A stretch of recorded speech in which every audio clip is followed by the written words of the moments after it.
Half a day into the Woomi Marianas sports community, and welcome to another episode of MSPN, bringing you all the exciting highlights and game-changing moments from intense matches in baseball, basketball, and soccer. The junior nationals tactics were on full display as they successfully stole base from multiple runners. The game reached a climatic moment with a remarkable 6-3 play, but the survivors seemed to put a halt to the nationals' progress. However, a missed catch at third base allowed the runners on third to sprint home, adding another run. Justin Camacho, fueled by his teammates' success, stole a base from second to reach third.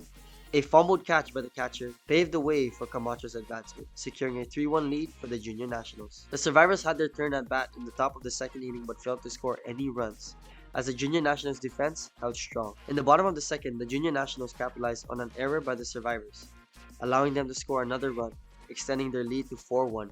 The bases were loaded for Achilles Evangelista, but Evangelista did not take the bait and instead waited for the perfect pitch, which did not come. And Hokog lost Evangelist in the base on a ball and an RBI walk, pushing the junior nationals further ahead. With the bases still loaded, Cazu de la Cruz hit an RBI double, driving in more runs for his team.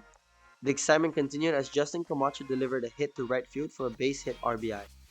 With the bases still juiced, Charles McDonald drew an RBI walk, causing the crowd to go wild. Joel Borjas stepped up to the plate and smashed a single, adding yet another run to the junior nationals' 7-run tally. The inning reached its climax as Albert Adriano blasted a stunning 2-run double, pushing the junior nationals to a 13-1 lead. A pop-up fly to center field for the third out, allowing the survivors to stop the junior nationals' rally. In the top of the third, the survivors managed a base hit, with Sneaks Igosomar stealing his way to second base due to a fumbled catch by the first baseman. Despite stealing bases from second to third and first to second, the survivors couldn't convert their efforts into runs, as the junior nationals pitcher John Diaz struck out 2 batters, effectively shutting them down. The score remained 14-1 in favor of the junior nationals. The bottom of the third inning saw a great play by survivors pitcher Jason Reyes, who made a great call leading to a tagout on home plate by the catcher. However, Charlie McDonald sparked excitement among the junior national fans with a stand-up double.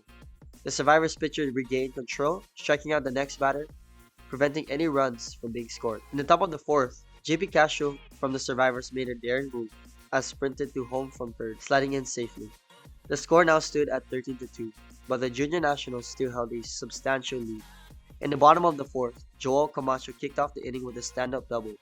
A base on ball followed, and a wild pitch allowed the runner on third base to come home, increasing the junior nationals' lead to 14-2. The survivors were able to shut down any more chances of junior nationals to extend their lead. In the top of the fifth, the junior nationals were 3 outs away from winning the game. And even with their grit and determination, the survivors were unable to get any runs in. The junior nationals were able to bag the win, with the final score being 14-2. The Falcons and Brewers brought the heat on the field last Wednesday as they faced off in a nail-biting match. In the first inning, the Brewers wasted no time in scoring with Diego Camacho crossing home plate to take the early lead. The Falcons were ready to respond in the bottom of the first inning as they capitalized on the errors by the Brewers. This allowed RB Yaguel and Giovanni Mira to cross the home plate to score 2 runs, swiftly tying the game and snatching the lead away from the Brewers. The Falcons continued their onslaught in the second inning, leaving the Brewers scrambling to catch up. Jordan Sewell and Joel Norte scored 2 more runs tally, widening the gap. In the third inning, the Falcons came alive with Benen Igual, MJ Oldon, and Henry Ogden sprinting across home plate, securing their lead. The Brewers were still determined to not let the Falcons score another run, but they found themselves in a limbo, struggling to put up a halt in the Falcons' rally. The Falcons did not show any signs of slowing down, as Oldon added another run to their lead in the bottom of the fourth inning. As the game entered the fifth inning, both teams found themselves unable to score another run. However, that quickly changed in the sixth inning with Ogden sprinting home to score yet another run and taking advantage of the errors made by the Brewers. The Falcons dominated the game with a final score of 9-1. In a thrilling matchup between the CK Bears and the Braves last Thursday, fans witnessed a defensive battle where both teams showcased their strong determination, resulting in only 2 runs for the winning team. The Braves' Antonio Norita, after successfully stealing second base earlier in the game, attempted another steal to the third, but was tagged out by Bears' vigilant third baseman, bringing an end to the top half of the first inning.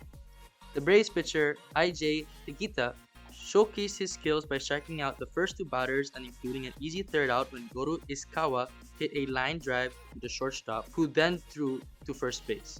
The CK Bears displayed exceptional focus on both defense and offense, preventing the Braves from reaching first base.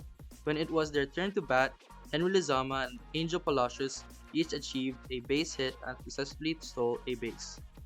With runners positioned at second and third base, June Kaipat executed a sacrifice hit, allowing Lizama to score the first run of the game. At the end of the second inning, the CK Bears led with a score of 1-0. Struggling to find their offensive rhythm, the Braves failed to secure any hits in the third inning. Meanwhile, the CK Bears capitalized on an error at first base, enabling Josiah Lizama to cross home plate and extend their lead by the end of the third inning. Both teams fought hard, keeping each other scoreless until the thrilling conclusion in the seventh inning. The final score stood at CK Bears 2, Braves 0, with the Braves emerging victorious in this close contested game. The natives took the field first last Friday, looking to set the tone for the game. However, the Blue Jays' defense quickly shut them down, securing 3 quick outs in the top first inning. When it was the Blue Jays' turn to bat, they wasted no time in making their mark. James Salalila capitalized an error at first base, reaching base safely and showcasing his speed by stealing his way to third. Next up was Jobe Reyes, who connected with a well-timed hit, bringing Salila home for the first run of the game. Moving on to the top of the second inning, the Blue Jays' momentum continued to surge. Anke Guerrero stepped up and delivered a crucial RBI, bringing in Larson Sibatang. The Blue Jays were on fire, scoring an impressive 5-run, 3 hits, and 2 errors, taking a commanding 6-1 lead. The natives fought back in the top of the third inning as Eloy Cruz managed to score a run with the help of Henry Fleming. However, when the Blue Jays returned to the bat, they showed no signs of slowing down. Capitalizing on 4 errors made by the natives, they added 4 more runs to their tally, courtesy of Kier Agda, Don Beneventi, Nate Sablon, and Chris George. The third inning concluded with the Blue Jays comfortably ahead, leading 10-2. The natives had a close call in the 6th inning, but unfortunately remained scoreless in the following innings. However, the Blue Jays weren't finished yet. In the bottom of the 6th inning, James Salalila continued to shine. With a sacrifice fly by Kier Agda, Salalila crossed home plate once again, extending the Blue Jays' lead. The final score of the game stands 11-2 in favor of the Blue Jays. They showcased exceptional offensive powers, capitalizing on the natives' defensive errors and maintaining a dominant lead throughout the game. Last Tuesday, the first game of Michelob Ultra Cup playoffs were between the first seed of Pool A, Marte Coleses, and the fourth seed of Pool B, Socho. The first quarter kicked off with a fierce battle between Marte Coleses and Socho. Marte Coleses took an early 7-point lead, showcasing their dominance on the court. They executed impressive offensive plays, sinking shots from all angles. Socho, however, wasn't ready to back down just yet. They fought back, determined to close the gap and challenge Marte Coleses' win. As we move into the second quarter, Marte Coleses managed to maintain their momentum. They displayed excellent teamwork and showcased their skills, leaving their opponents struggling to keep up. The second quarter concluded with Marte Coleses still holding a commanding 17-point lead, showing no signs of letting up. Returning to the court after halftime, the Marte Coleses showcased their true dominance. They controlled the game with unwavering confidence, leaving Socho to catch up. The third quarter witnessed an amazing performance from the Marte Coleses as they extended their lead to an impressive 30 points, displaying their serious superiority. Moving on to the final quarter, it seemed like a daunting task for Socho to mount a comeback. However, they didn't give up. They continued to push back and displayed a commendable effort to narrow the gap. But Marte Coleses had built an insurmountable lead, leading by a staggering 38 points with just 1 minute and 36 seconds left. In the end, it was Marte Coleses who emerged victorious, displaying their unbeatable prowess on the court. Their flawless performance throughout the game solidified their status as a team to beat. Socho's admirable efforts in the second half of the game couldn't match the relentless strength of the Marte Coleses, with a final score of 78-109. The Marte Coleses secured a decisive win, leaving no doubts about their capabilities. Following the Marte Coleses and Socho match, up is the Team Marianas, second seed of Pool B, and Save More, third seed of Pool A. The first quarter started off with both teams displaying their skills and determination on the court. However, it was Team Marianas who took an early advantage, establishing a 10-point lead over Save More. They showcased their offensive prowess, sinking shots and making good defensive against Save More. As we moved into the second quarter, Team Marianas continued to dominate the game. Their impressive teamwork and strategic plays allowed them to extend their lead further. By the end of the second quarter, Team Marianas held a substantial 22-point advantage, leaving Save More trailing behind. Returning to the court after halftime, Save More was determined to stage a comeback. With 2 minutes and 52 seconds left on the clock in the third quarter, they showed glimpses of resurgence. attempting to narrow the gap. However, Team Marianas maintained their composure and sustained their 21-point lead, not allowing Save More to gain much ground. The third quarter concluded with Team Marianas extending their dominating lead with a clutch three-pointer. Their relentless performance and refusal to let up demonstrated their complete control over the game. Moving into the final quarter, Team Marianas showed no signs of slowing down. They continued to dominate, leaving Save More struggling to keep up. The game ultimately ended with Team Marianas triumphing over Save More with an impressive 33-point lead, sealing a final score of 65 to 98. On Thursday, the next matchup was between Ali'i Blue House, second seed of Pool A, and La Mesa Cocina, third seed of Pool B. From the start, both teams showed their strength and competitiveness. It was a back and forth affair in the first quarter, with both Ali'i Blue House and La Mesa Cocina displaying their offensive prowess. However, towards the end of the quarter, Ali'i Blue House found their rhythm, making successful shots and taking a 9-point lead. Moving into the second quarter, Ali'i Blue House continued their impressive performance. They maintained their scoring momentum from the first quarter, while La Mesa Cocina fought hard to keep up. Despite the efforts of La Mesa Cocina, Ali'i Blue House held on to their 9-point lead, displaying their ability to execute plays effectively. As the third quarter unfolded, La Mesa Cocina showcased improvement in their defense, working cohesively as a team. Their offensive plays allowed them to narrow the gap. However, Ali'i Blue House, though experiencing some struggles, managed to maintain their lead. The third quarter concluded with Ali'i Blue House still ahead by 6 points, setting the stage for an intense final quarter. In the fourth quarter, it was Ali'i Blue House who truly dominated the game. They capitalized on La Mesa Cocina's turnovers, converting them into valuable baskets, while La Mesa Cocina fought relentlessly to take the lead. The efforts resulted in multiple turnovers, allowing Ali'i Blue House to extend their advantage. Ali'i Blue House seized every opportunity to score and solidify their lead. Their determination and ability to convert turnovers into points proved pivotal. Despite La Mesa Cocina's best efforts, Ali'i Blue House remained in control and secured their win with a final score of 83 to 68. The final game of the night was between the first seed of Pool B, the New Changming, and the fourth seed of Pool A, the CK Saints. Right from the tip-off, it was clear that this would be a closely contested match. The first quarter was a high-scoring affair, with both New Changming and CK Saints putting points on the board. However, it was New Changming who found more success with their efficient baskets, especially through layups. As the first quarter concluded, New Changming held the lead. The second quarter saw New Changming's offense firing on all cylinders. They were virtually unstoppable, pouring in 30 additional points. While CK Saints remained persistent, the defense of New Changming proved effective, forcing CK Saints to reevaluate their strategy. At halftime, New Changming boasted a commanding 22-point lead. Coming out of halftime, the CK Saints made a noticeable adjustment to their strategy. They rallied together and closed the gap, displaying great teamwork on both ends of the court. By the end of the third quarter, CK Saints had managed to narrow the deficit to just 6 points, showing their resilience and determination. However, despite the CK Saints' impressive efforts, New Changming remained composed and confident as they headed into the final quarter. Their earlier dominance gave them a comfortable cushion to work with. In the fourth quarter, CK Saints pushed harder, hoping to turn the tides of the game, but it was a heartbreak for the CK Saints, as they fell just short of completing their comeback. New Changming showcased their teamwork and controlled the game, using every possession to their advantage and running the clock down. In the end, it was New Changming who won with the final score of 97 to 87. On Friday, the losing teams from the first 4 matches went head-to-head for a chance for a spot in the third round. The high-stakes competition started between the first game between Socho and Save More. Their game began with a strong start from Save More, as they dominated the first quarter, establishing a 13-point lead. Save More showcased their offensive skills, finding openings in Socho's defense and converting them into valuable points. Moving into the second quarter, Socho attempted to mount a comeback, pushing to narrow the gap. However, Save More proved to be a formidable opponent. They took advantage of Socho's errors and continued to build on their lead. Save More scored an impressive 20 points in the second quarter, while Socho managed to add only 10 more points to their total. As a result, Save More entered the second half of the game with a commanding 23-point advantage. Despite the deficit, Socho didn't lose hope. They regrouped during halftime and came out determined to chip away at Save More's lead. In the third quarter, Socho managed to cut the deficit down to 17 points. Their efforts on both ends of the court showed their fighting spirit and willingness to overcome the odds. However, Save More refused to take their foot off the gas. They maintained their intensity and unleashed a flurry of calculated moves and impressive three-pointers. Their offensive firepower and solid execution allowed them to extend their lead even further. With each successful shot and strategic play, Save More solidified their dominance on the court. As the final buzzer sounded, it was Save More who emerged victorious. triumphing over Socho with an impressive 27-point lead. Socho fought hard, but unfortunately, it will be Save More moving on in the playoffs.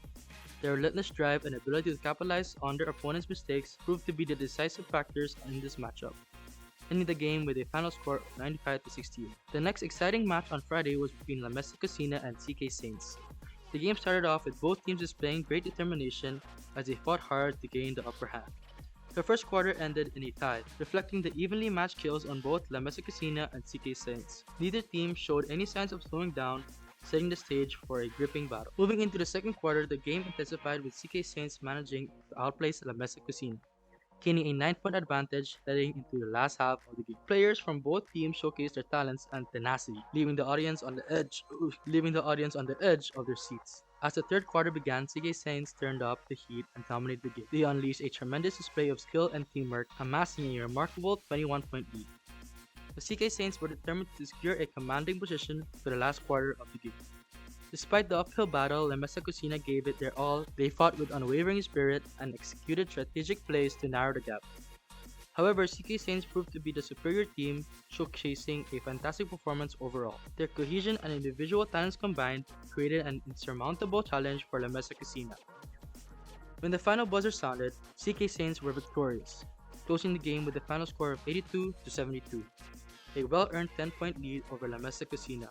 With this impressive win, CK Saints advances in the playoffs while La Mesa Cocina's journey comes to an end. On Saturday, it was between the winning teams from games 1 to 4, all vying to move on further in the playoffs. The first match was between two powerhouse teams, the Martec Oasis and Team Marianas.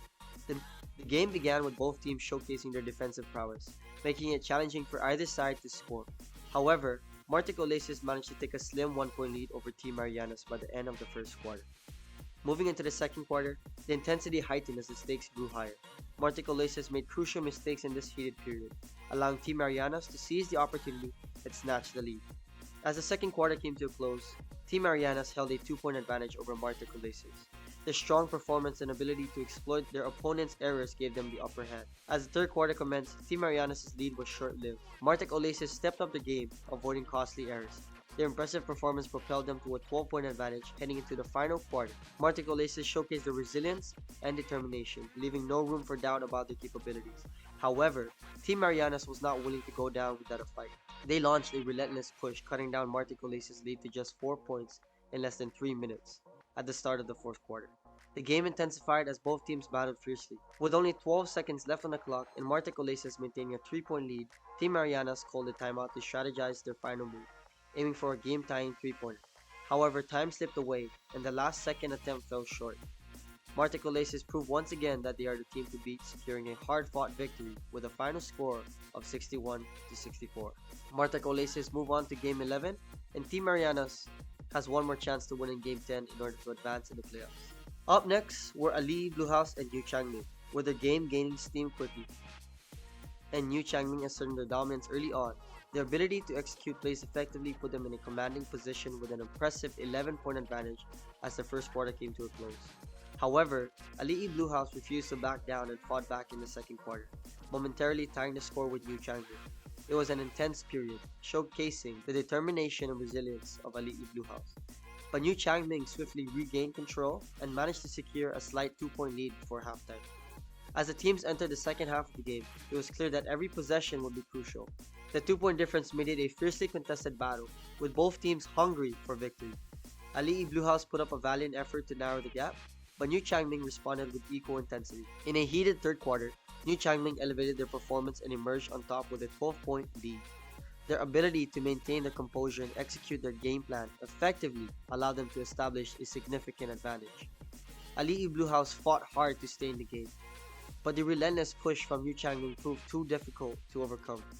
New Changming didn't let up in the final quarter. They continued to push the tempo and extend their lead.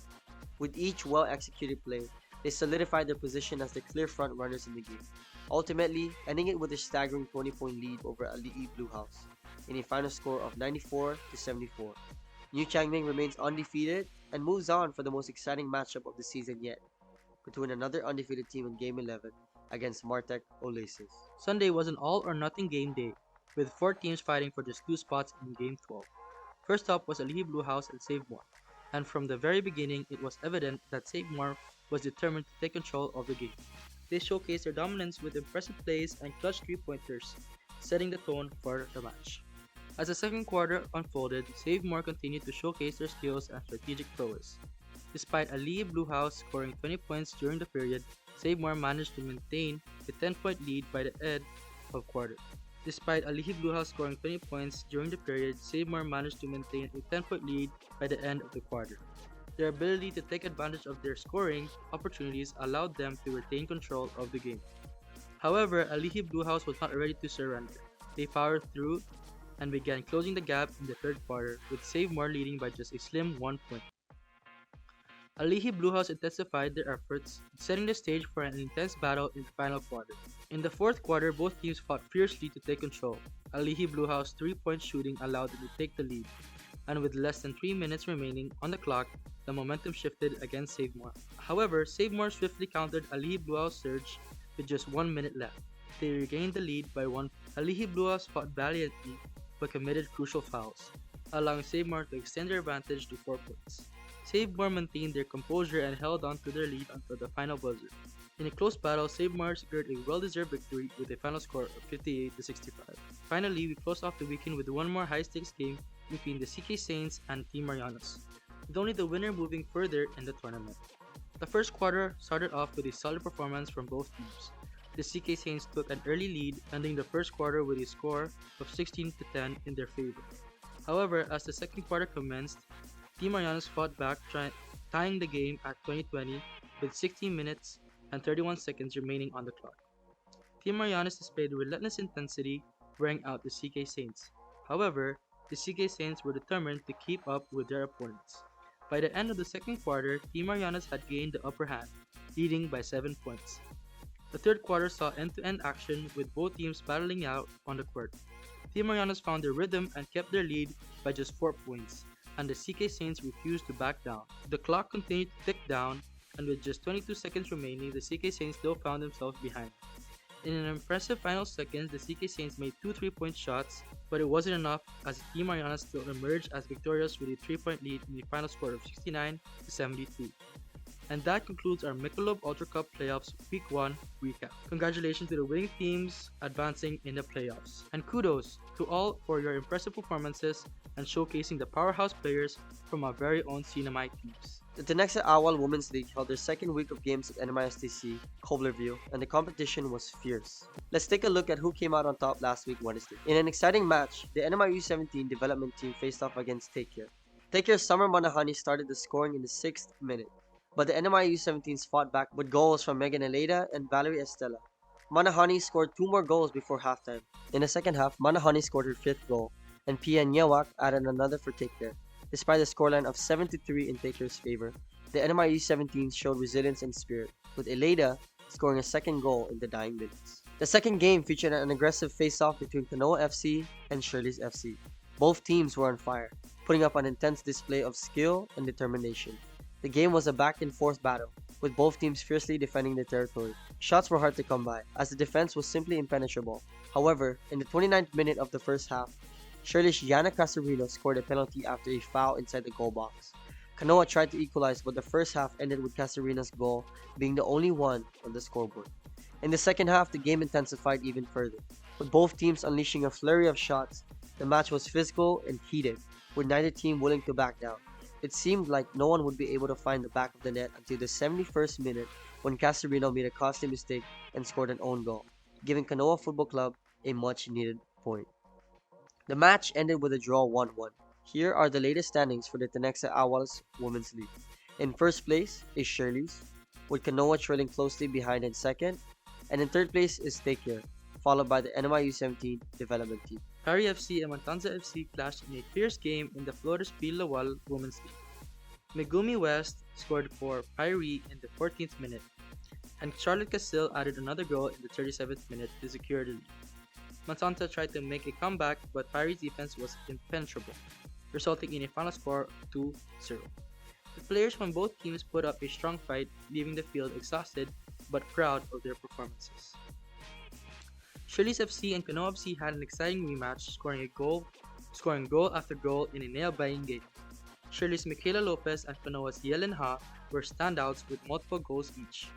With the score tied 2-2 at halftime, both teams came up with game plans to get the upper hand. In the end, the game ended in a thrilling 3-3 draw, with both teams putting up a valiant effort and showing off their skills. In the final game of the day, MP United FC and Tan Holdings FC faced off on the field. Sachi George set the pace with a goal in the 22nd minute, but MP United's Michelle Mosca stole the show, scoring an impressive hat-trick in the 27th, 43rd, and 59th minute of the match. Tan Holdings FC struggled to keep up and was unable to score a goal. The final score of the game was a resounding 4-0 victory for MPU United FC. Here are the latest standings for the Flores Pilawal Women's League. In first place is Shirley's, with MP United trailing closely behind in second. And in third place is Southern United. Here are the latest standings for MSL and 2. In MSL, we have Kanoa in first place. Not far behind is MP United. Rounding out the top 3, we have Tan Holdings. In MSL 2, Changbay is still in the lead and followed closely by Shirley's Team 1. And in third is Old B-Bank. That concludes the highlights from the Michelob Ultra Cup playoffs, Tan Holdings Saipan Baseball League, Marianas Soccer League, and Dove Women's League. Stay tuned for more exciting action in the world of our local sports. See you next week on MSPN, where local sports matter.